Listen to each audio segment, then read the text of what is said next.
সকাল সকাল ব্রেকফাস্টে রান্না করলাম রুটি আর আলু ভাজি। আজকে রুটি আমার আটা শেষ হয়ে গেছিলো, এই কারণে আবার আটা সানলাম, তো দেরি হয়ে গেছে, প্রায় 1.5 ঘন্টার মতো লেগে গেছে আমার এই দুইটা জিনিস করতে। কাটাকাটি করা ছিল না, তো কাটাকাটিও সঙ্গে সঙ্গে করলাম।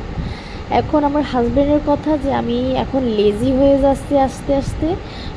শুরুতে যখন নতুন নতুন আসলাম তখন আমি ঠিকঠাক সময়তে রান্না করে দিতাম সামনে, কিন্তু এখন আমার সব জিনিসেই দেরি হয়ে যাচ্ছে।